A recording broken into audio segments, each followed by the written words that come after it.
नमस्कार, प्रादेशिक समाचार के साथ मैं उदय शंकर झा। प्रधानमंत्री नरेंद्र मोदी ने अंतरिम बजट को समावेशी और नवाचारी बताया है। उन्होंने कहा है कि यह बजट युवा भारत की युवा आकांक्षाओं का दर्पण है। श्री मोदी ने कहा कि अनुसंधान और नवाचार के लिए 1 लाख करोड़ रुपए के कोष की घोषणा की गई है। साथ ही इस बजट में राजकोषीय घाटे को नियंत्रण में रखने के प्रावधान हैं और पूंजीगत व्यय को 11,11,111 करोड़ के ऐतिहासिक उच्च स्तर पर रखा गया है। उन्होंने कहा कि बजट में भारत में 21वीं सदी की आधुनिक बुनियादी सुविधाओं का निर्माण और युवाओं के रोजगार के असंख्य नए अवसर पैदा होंगे।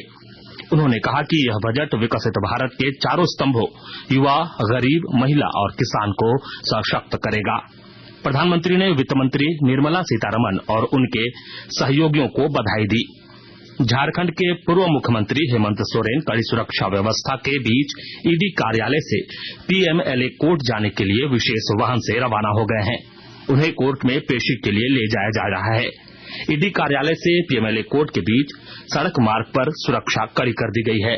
जगह जगह अतिरिक्त सुरक्षा बल और मजिस्ट्रेट तैनात किए गए हैं। इधर श्री सोरेन की पेशी को लेकर राज्य के महाधिवक्ता भी पीएमएलए कोर्ट पहुंच चुके हैं। पूर्व मुख्यमंत्री हेमंत सोरेन के प्रधान सचिव और भारतीय प्रशासनिक सेवा के 1999 बैच के अधिकारी विनय कुमार चौबे ने नगर विकास एवं आवास विभाग के प्रधान सचिव पद से अतिरिक्त प्रभार से इस्तीफा दे दिया है।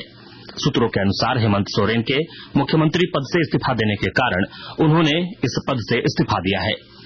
राज्य के निकाय चुनाव कराने के झारखंड उच्च न्यायालय के आदेश के खिलाफ राज्य सरकार ने उच्च न्यायालय की खंडपीठ में अपील याचिका दाखिल की है। अपील में एकल पीठ के आदेश पर तत्काल रोक लगाने और आदेश को निरस्त करने का आग्रह किया गया है। सरकार ने कहा है कि आयोग राज्य के जिलों में ओबीसी की आबादी का आकलन करेगी और डाटा के आधार पर निकाय चुनाव में वार्डों में ओबीसी के लिए आरक्षण दिया जाएगा।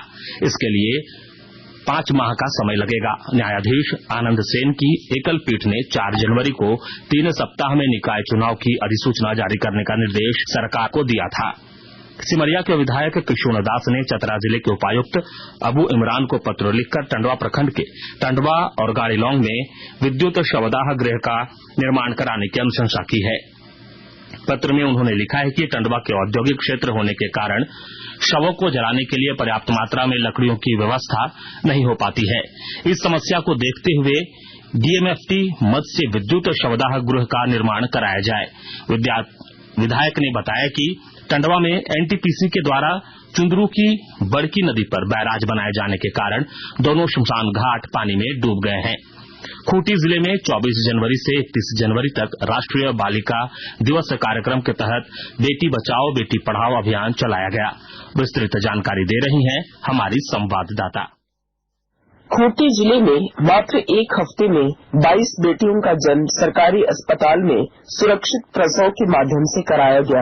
जिले में 24 जनवरी से लेकर 31 जनवरी तक राष्ट्रीय बालिका दिवस कार्यक्रम के तहत बेटी बचाओ बेटी पढ़ाओ अभियान का आयोजन किया गया, जिसमें विभिन्न प्रकार के कार्यक्रम आयोजित हुए। इनमें रंगोली व चित्रांकन की विभिन्न प्रतियोगिताओं में बेहतर प्रदर्शन करने वाले छात्राओं को पुरस्कृत भी किया गया। अभियान के तहत सहियाओं के द्वारा रैली निकाली गयी। जिले के सिविल सर्जन नागेश्वर मांझी ने कहा कि इस अभियान का मुख्य उद्देश्य भारत में निरंतर घट रही महिलाओं की जनसंख्या के अनुपात को संतुलित करने के साथ साथ उनके हक एवं अधिकारों की पूर्ति करना है।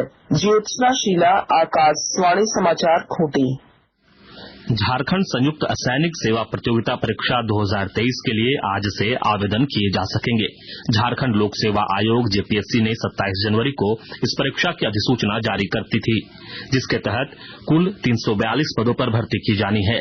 उम्मीदवार जेपीएससी की आधिकारिक वेबसाइट से आवेदन कर सकते हैं। अधिसूचना के अनुसार आवेदन के लिए उम्मीदवारों को किसी मान्यता प्राप्त संस्थान से किसी भी विषय में स्नातक डिग्री उत्तीर्ण होना चाहिए।